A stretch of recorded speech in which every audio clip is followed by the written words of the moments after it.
Yes, Lord. We thank you, Lord, and we praise you.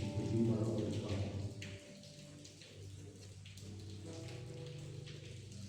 The God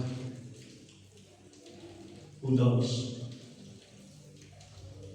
a God who gives,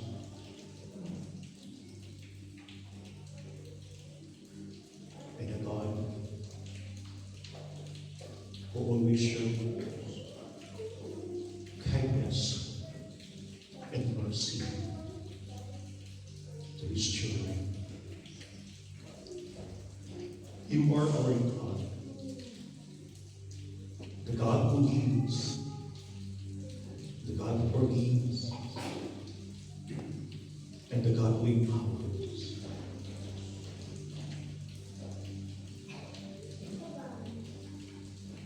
As we come before your presence, Lord, we humbly acknowledge our sins. Forgive us.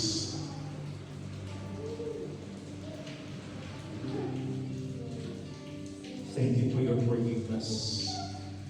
Thank you for your mercy.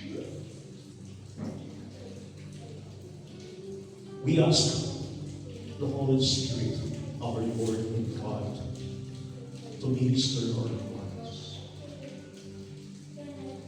according to the will of our God. Panginoon, salamat.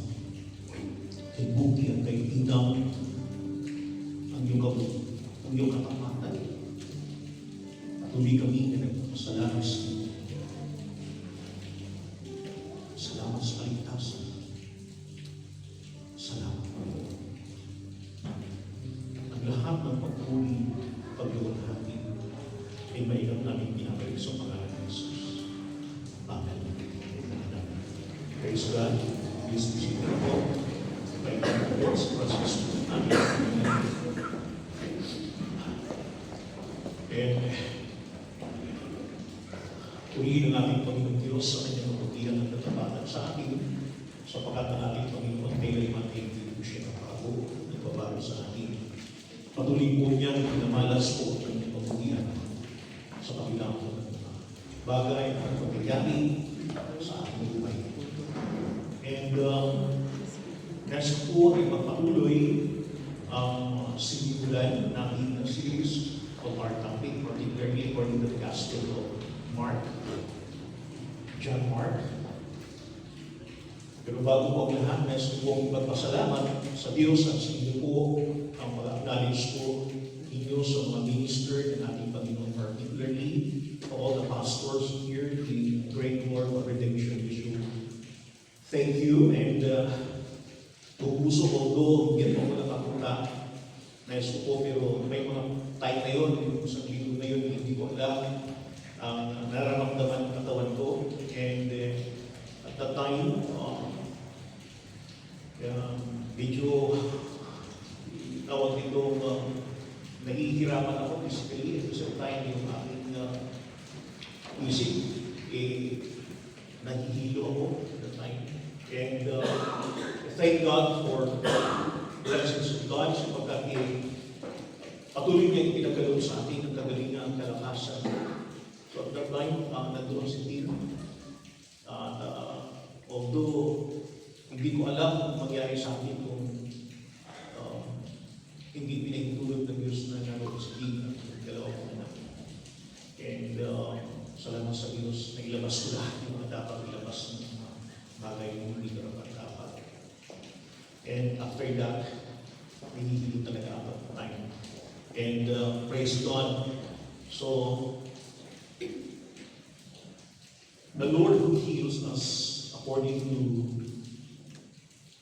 His will and according to the power of His Word. And I believe na sa mga sandali ito, ang salita po ng Panginoon at pag-ibig po, hindi lamang physically ang magbibigay sa akin ng kalusugan at kalakasan, but most important, spiritually. And our topic for today is continuation. What I have said a while ago of the the continuation of the Gospel of Mark, according to the Gospel of Mark. So, it's taken from the Gospel of Mark, chapter 2, verses 18 to 22. We have 5 verses. So, the title of this topic is the real meaning of fasting. So, yan po ang aming message po ngayon sa araw na ito. So, may question po sa inyo, sino ba yung naka-experience na po na mag-fasting? Iba po, dinideclare po natin dito sa church dito, may nagtayong fasting. Mayroong personal fasting, mayroong corporate fasting. Sino ba yung mga nag-iisa po at naka-experience pagdating dito ng pag-fasting or pag-aayuno? And dito yung pinakikita ko mga kapatid na mayroon mong malalim or isang napakagandang kahulugan po dito ang pagdating ko sa katuruan o pagtuturo pagdating sa pag-aayuno about fasting. So, Mark chapter 2 verses 18 to 22. The disciples of John and the Pharisees were fasting. Then they came and said to him, "Why do the disciples of John and the Pharisees fast, but your disciples do not fast?" Verse 19, and Jesus said to them, Can the friends of the bridegroom fast while the bridegroom is with them? As long as they have the bridegroom with them, they cannot fast. Verse 20, but the days will come when the bridegroom will be taken away from them, and then they will fast in those days. Verse 21, no one sews a piece of unstrung clothes with an old garment, or else the new piece falls away from the old, and the tear is made worse. Verse 22, and no one puts new wine into old wineskins, or else the new wine bursts the wineskins. The wine is spilled, and the wineskins are wet. But the new wine must be put into new wineskins. Yan thus the reading of His Word. Alam po ba natin yung title po natin, The Real Meaning of Fasting? So napapalugod dito ho ang kapatid ang patungkol ho sa pag-aalito. Now, makita mo natin po, this is the introduction verse. The disciples of John and the Pharisees were fasting. So, ang mga disipulo ni John, at that time, hindi pa po siya nakulong, meron siya mga disipulo. But this time, at that time, nasa kulungan na po si John. And sabi nga po dito, lumapit po sila sa ating Panginoon sa Kristo. Then they came and said to him, "Why do the disciples of John and the Pharisees fast, but your disciples do not fast?" So lumapit din po kasama ang mga Pariseo at ang mga disipulo ni Juan. At nagtanong po sila patungkol po sa pag-aayuno. Bakit? Ang iyong mga disipulo ay hindi naman po nag-aayuno. Kami nag-aayuno kami. So at that time, mga kapatid, nakita po natin at nakita po natin kung paano sinagot ng ating Panginoon ang tanong po ng mga alagad ni Juan at ng mga Pariseo. Jesus answered their question by giving 3 illustrations. So may katulong ilustrasyon, binigay ang ating Panginoon Kristo para sagutin ang kanilang katanungan at pagtulong sa pag-aalito. So anong illustrations po dito? Nakita that in verse 19 and 20, Jesus brings joy. Second, in verse 21, Jesus brings good news. And thirdly, or lastly, Jesus brings new way of life in verse 20. So mayroon pong tatlo na emphasize ng ating Panginoon at binigyan po dito ng higit upang sagutin po ang kanilang tanong. Patungkol po, bakit hindi nag-aayuno ang kanilang mga disipulo? So makita ko natin mga kapatid, na ang ating Panginoon mismo, Jesus did not condemn fasting, but He teaches the right way and movements of fasting. So hindi po critical ang ating Panginoon. Sinabi niya, masama yung ginagawa niyo na kayo nagpa-fasting. Hindi tama ang nag-fasting. Hindi sinabi po ng ating Panginoon. Hindi pinundin ng ating Panginoon ang mga tao ito na sa harap po niya nagtanong. Sa halip, napakainam at napakaganda ng sagot ng ating Panginoon. Sapagkat sinabi niya, ako mismo, nagtuturo ng fasting kung paano ang nararapat at tamang paraan at motibo sa fasting. Eventually, makikita po natin yan sa Matthew chapter 6, verses 16 to 18. Makikita din po natin po yan. Kung paano tinugod ng ating Panginoon, hindi yung masama ang fasting. Tingnan po natin, anong uri ng fasting ang ginagawa ninyo.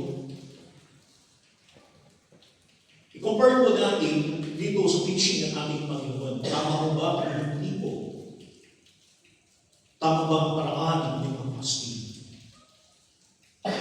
Kaya nga, kung ating titignan po mga kapatid, additional lang po, hindi natin basahin po, in Isaiah chapter 58, makikita ko natin po doon the true fasting will to fact pag-ain.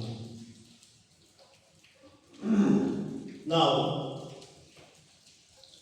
Jesus himself fasted 40 days and 40 nights. 40 days and 40 nights.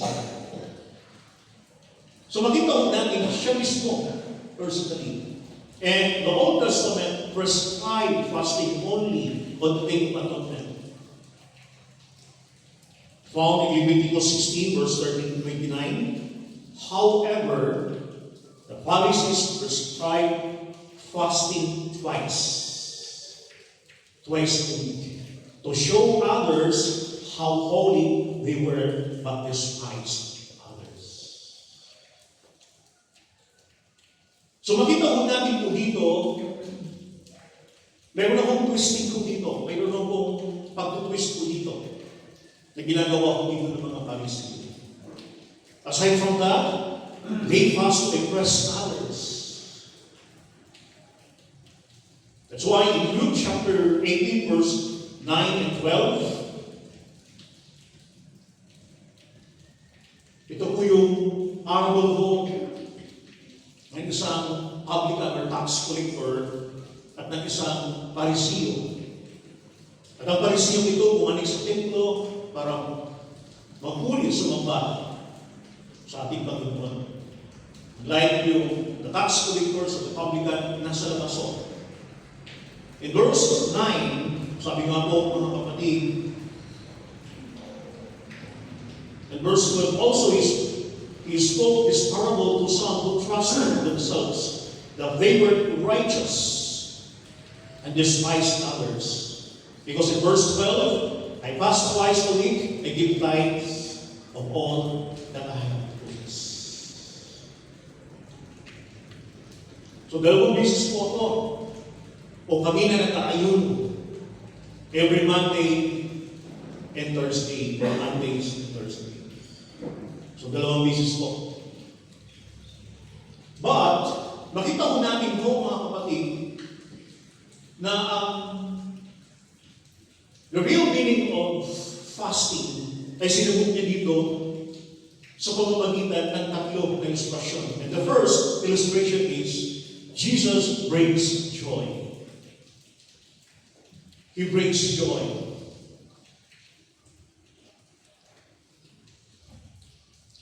That's why in verse 19, and Jesus said to them, can the friends of the bridegroom fast while the bridegroom is with them?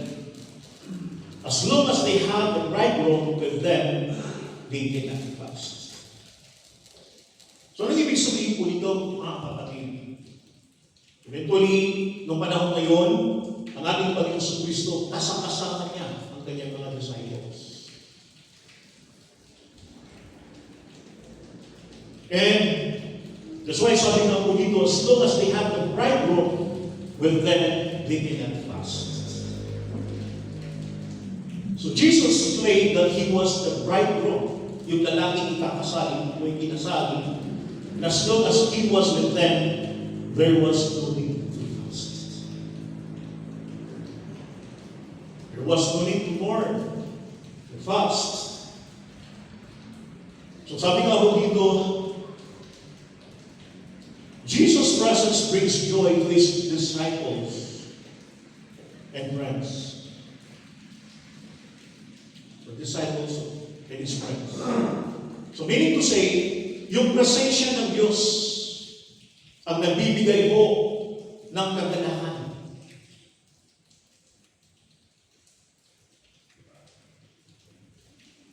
So the very presence of God brings joy because the presence of God gives everything in the life of every believer, particularly His disciples.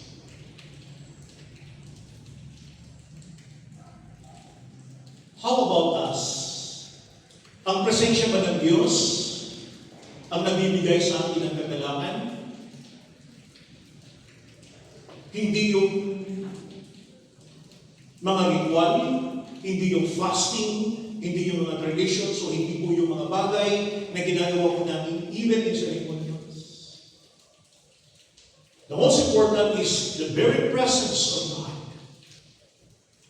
At like sa ginawa po ng mga disciples po ni John and the Pharisees. It is a time of celebration while the bridegroom is with them. So during this time, naroon ang selebrasyon, ang pagsaksaya, sapagkat isa kasama nila ang presensya ng ating Panginoon. Habang kasama nila ang ating Panginoon, naroon ang pagsaksaya.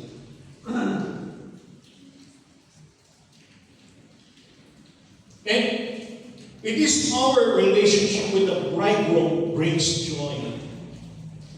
Kaya nga po mga kapatid, ang tinutubog ko dito na nagbibigay hope ng kagalakan, yung presence ng ating Panginoon sa buhay ng kanyang mga alagad at yung relasyon ng mga alagad sa kanyang Panginoon. So we're talking about relationship. His presence is the also our rejoicing in our life also. Kung paano, mga kapatid, ang presensya ng Diyos nagbibigay po ng kagalakan sa kanyang mga disciple, likewise, ganun din po sa atin. Sa ating buhay, ang presence ng ating Panginoon. So His presence is what makes deliverance in life. So makita natin difference in life. Ibang-iba ka talaga. Kakaiba ka. So pagkat tao, servant, lingkod, mananampalataya ng ating Panginoon sa Kristo. Naramdaman niyo po ba? Damang-daman niyo po ba? In spite of despite of the circumstances and situations in your life, for all your life, damang-dama ba ang kaibahan, mga kapatid, na yung presensya ng Diyos ang nagbibigay po ng kagalakan? Nagagalak pa ba tayo sa ating paglilingkod, sa ating Panginoon? Patuloy pa po tayo nagdadala sa mga responsibilidad na ginagampanan ng bawat isa sa atin, particularly sa loob ng iglesia, sa loob ng church, sa opisina, at sa lahat po ng mga responsibilidad na nakaatas po sa atin.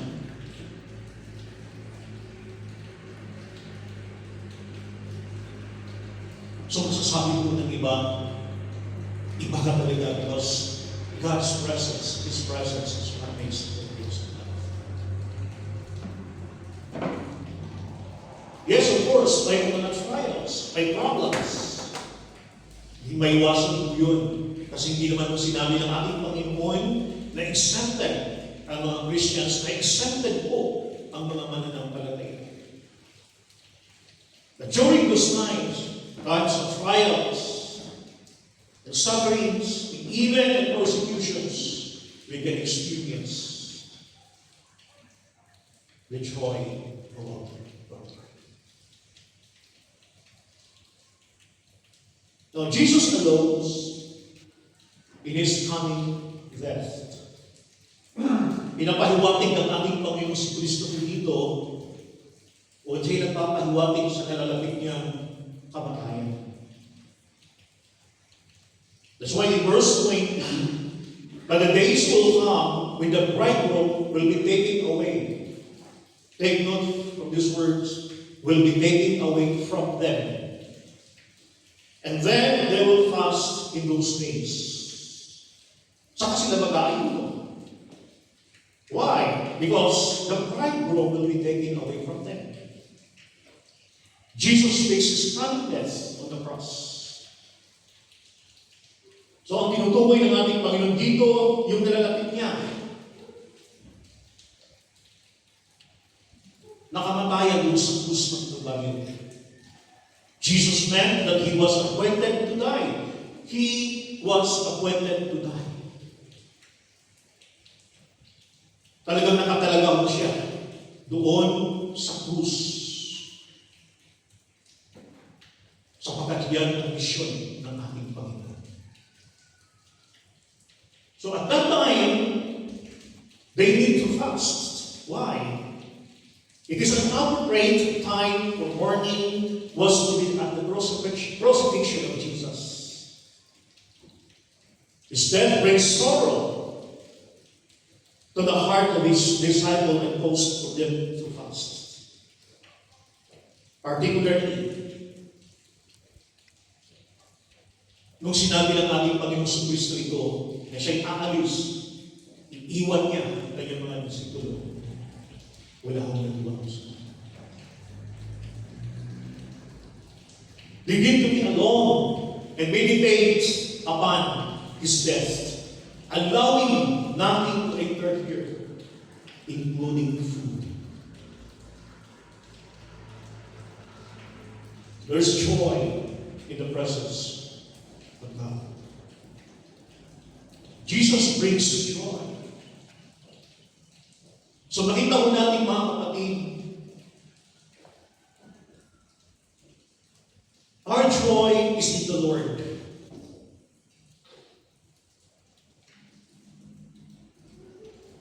During those times, mga kapatid, nandoon din ho, mga kapatid, yung tinatawag na mourning or paghihindagpis, dadalang hangin. Sinabi ng ating Panginoon, at that time, sila ay magpapast or magpapast. Sapagkat ako lilisan o lilisan sila.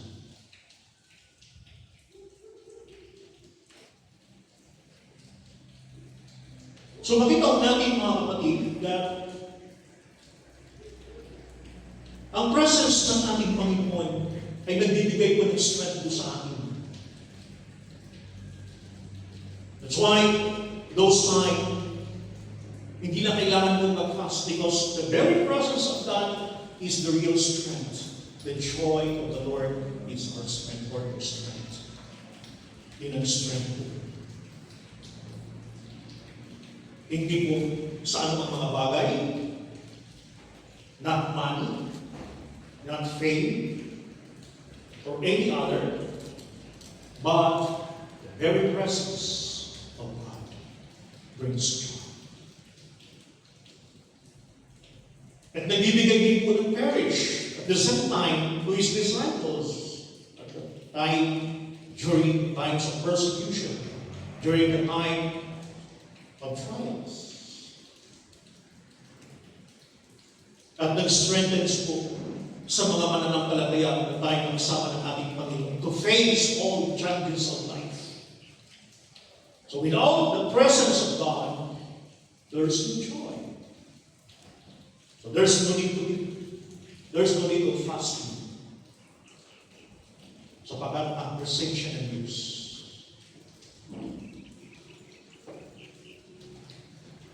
The wish to figure, mga kapatid. Part 2, Jesus brings good news. Si Jesus ay nagdala ng good news. That's the good news. Jesus that Jesus brought.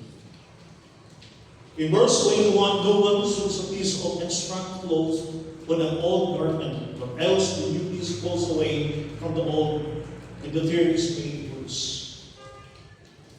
Sa magandang balita, Biblia, sinabi mo dito, walang nagtatagpik ng bagong tila sa isang lumang damit. Sapagkat kapag umurong ang bagong tila, mababatak ang pinagdian at lalong lalaki ang tubig.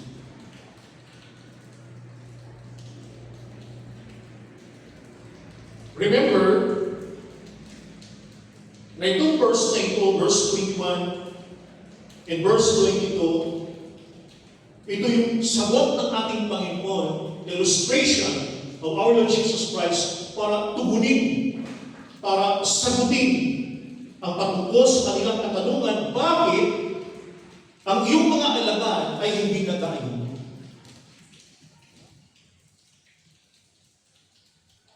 Now, Jesus is using this parable to explain why his disciples aren't fasting like the Pharisees.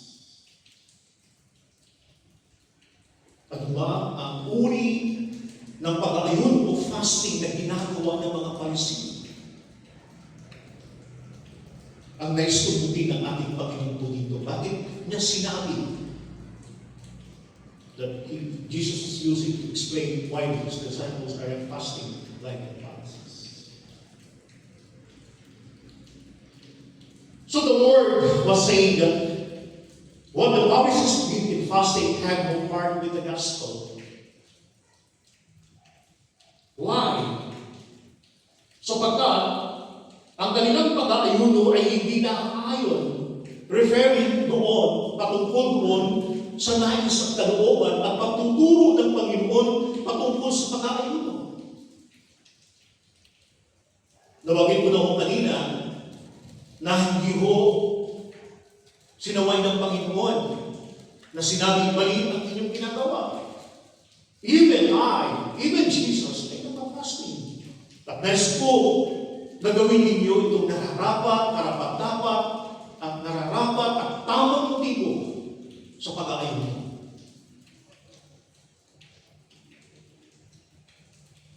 Jesus is talking about new batch, new clothes, on an old garment, man-made religious system of the Pharisees. So ito na po yung parable po dito, particularly about fasting. The new clothes or new clothes, this represents the newness of Jesus' teaching, the gospel of new life. The gospel of new life. It is fresh and doesn't quite fit with the old garment of the Pharisees. Why? How? Because Jesus pointed out that the purpose of fasting should be a personal and intimate communion with God, not a performance for others to see. Yun ang purpose ng fasting, not a performance for others to see.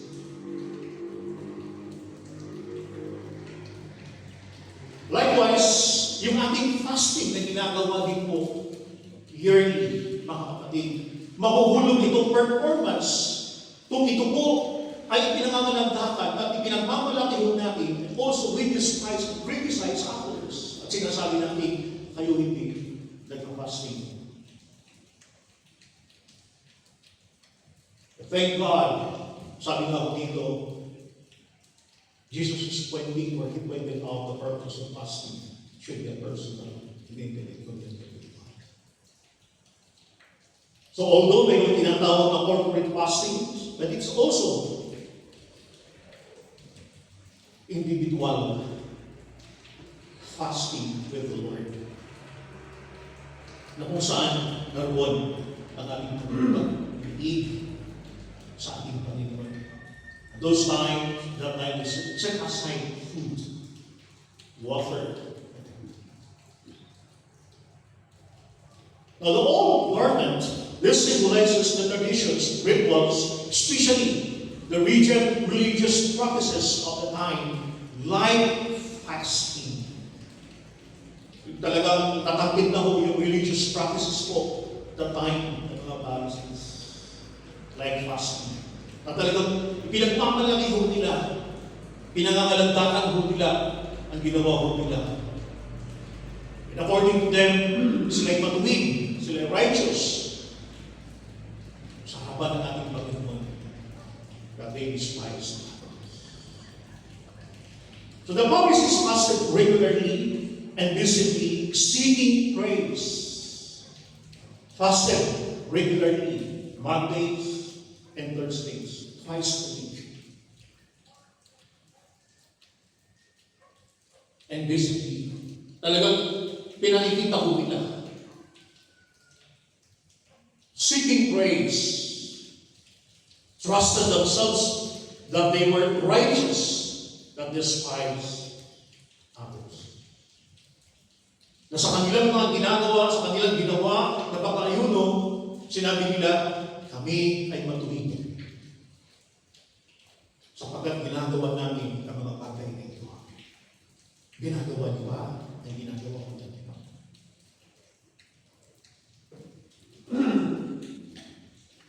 That's why in Luke chapter 18 verse 12, I fast twice a week and give thanks of all I possess, that I possess. So their practice of fasting, with strong emphasis on external displays, definitely fits the description of the old regent legalistic system. So yun po ang pinakikita ko dito.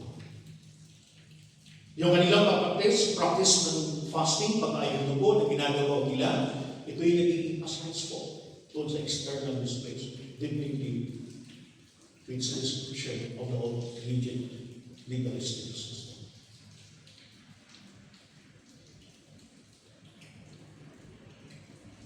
Kung pag-uusapan mo natin pag-ayuno, hindi nais at kalooban ng ating Panginoon ang maglabas na anyo at ito'y pinangangalandakan at papakita na ito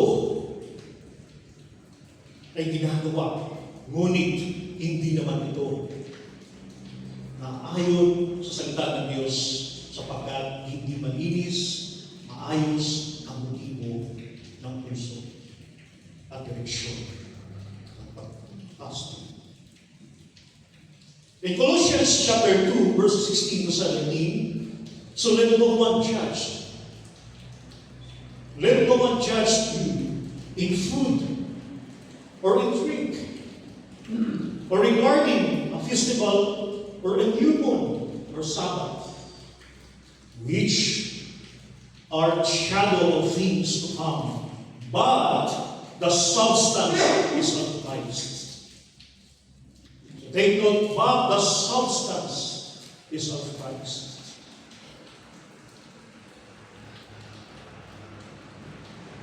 So ang lahat ng ito ay nakasalalay sa ating Panginoon si Kristo. Not on ceremonial, not on rituals, not on traditions, but the substance is of Christ. So the point is that you cannot mix and add the new teaching or new clothes onto the old ways or old garment. It won't work. The new clothes will fear, and the old making the situation worse.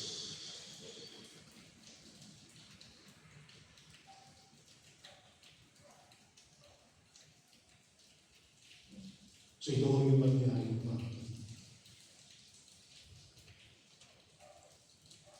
Part 3, Jesus brings the new way of life. Si Jesus, nagdadala at nagkakaloob ng bagong uri ng buhay at the same time ng bagong buhay. Ano kaya? Nababasa namin in verse 22, dito ko sa New King James Version, at babasahin ko na basahin ko na lang dito sa Magandang Balita, Biblia. Basa ko na po yun. Kaya Jesus na.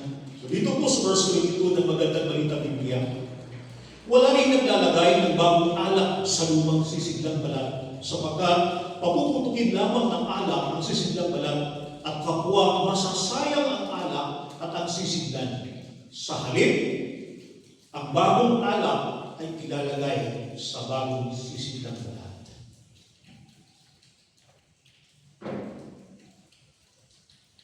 Now, new wine represents the fresh, powerful message of Jesus, the gospel itself, filled with joy, forgiveness, in new life. That's the new wine. That represents powerful, fresh, powerful message of Jesus.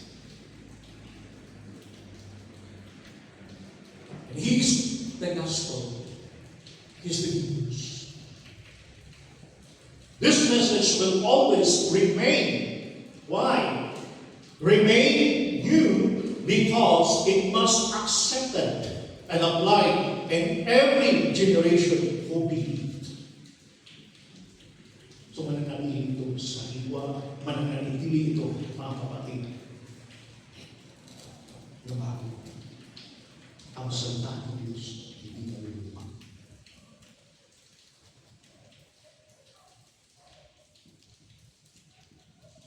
Particularly, this generation already believed, already accepted, and the coming generations will believe and accepted Jesus as their Lord and Savior.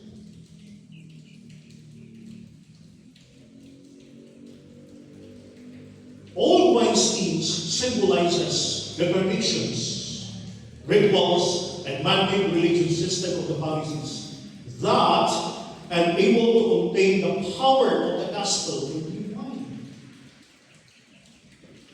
Kaya nga hindi mo mailalagay ito sapagkat puputok ang sisiglan.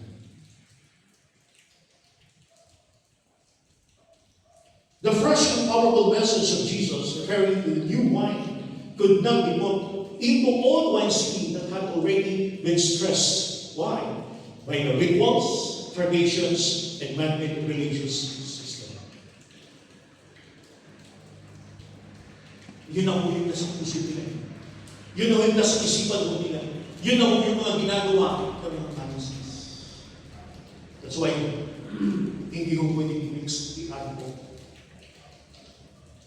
The new wine referring the gospel itself. New wineskins illustrates the transformed hearts and lives of those who accept and believe Jesus. Bago, binago ng mga puso at buhay sa mga tao po na sumasampalaya at tumanggap sa teaching ng ating Panginoon. Unlike the Pharisees and some of the disciples of John, they don't believe, they don't accept.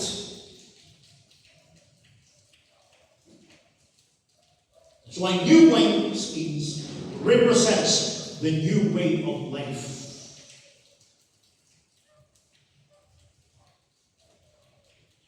Sa aklat po ng Efeso, kabanatang 4, sa talatang 20 hanggang 24, ipinakikita ho dito po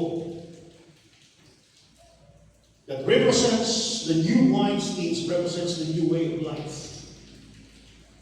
In verse 20, hindi ganyan ang natutunan ninyo tungkol kay Kristo.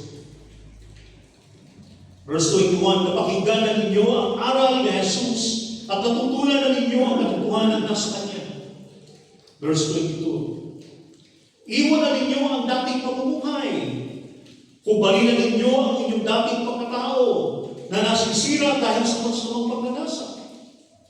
Verse 23, magbago na kayo ng diwa at pag-iisip. At ang dapat ninyong isuot,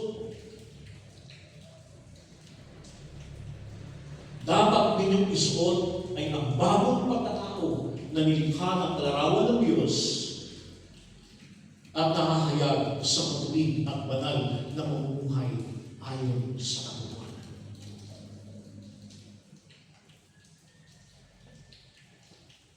Sige na nais ko na namin Panginoon.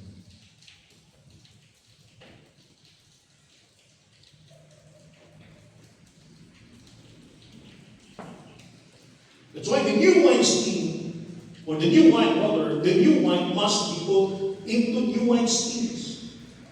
Sa bagong sisiglan, ang salita ng Panginoon ay dapat mailagay sa bagong sisiglan, preparing the heart, life. That's why in verse 22, when no one puts new wine into the old wineskins, or else the new wine bursts the wineskins. The wine is spilled, and the wineskins are ruined. That new wine must be put into new wineskins.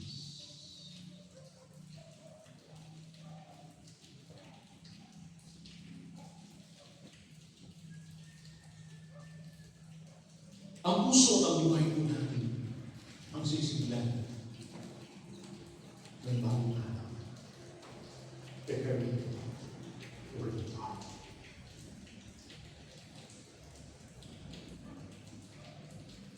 Sa pakikita ng gabi, at ito'y pamumuhay ng sinumang may pananampalataya upang tayo sa ating Panginoon sa Panginoon. Therefore, the real meaning of fasting brings joy, good news, and new way of life.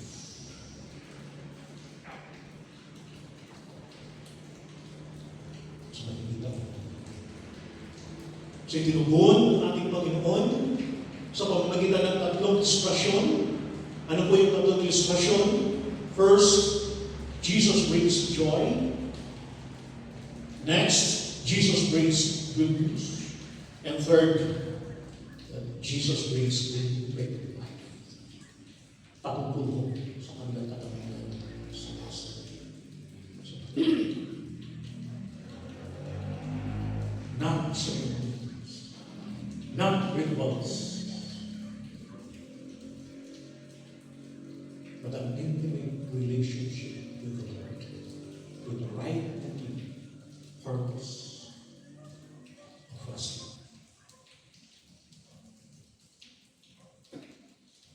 So let's come before in the presence of God in a short prayer.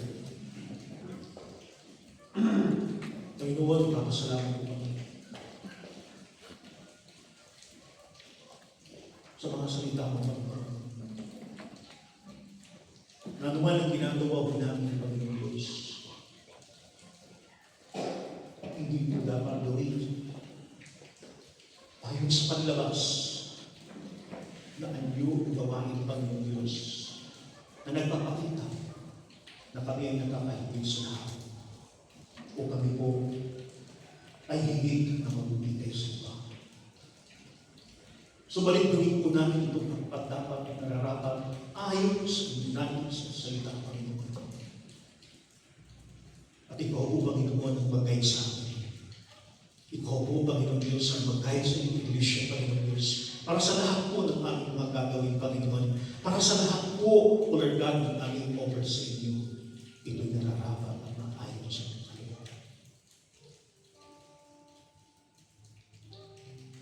Salamat, Panginoon, pinalaya mo kami. Ang buhay namin ng una ay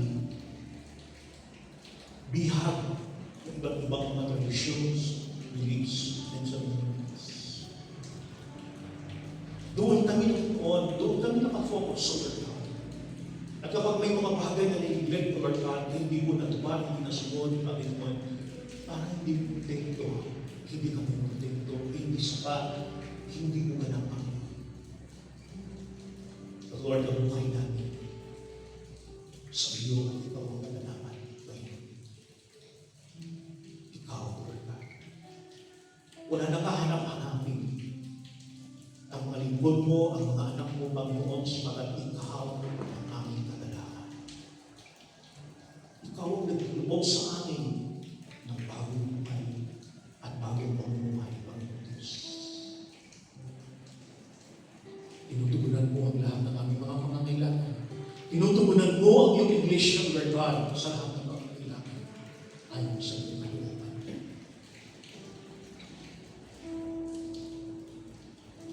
Gagawin natin ang mga bagay na pinagagawa ng Panginoon na ayon sa mga salita mo, Lord God. At maraming salamat. Ito po ang aming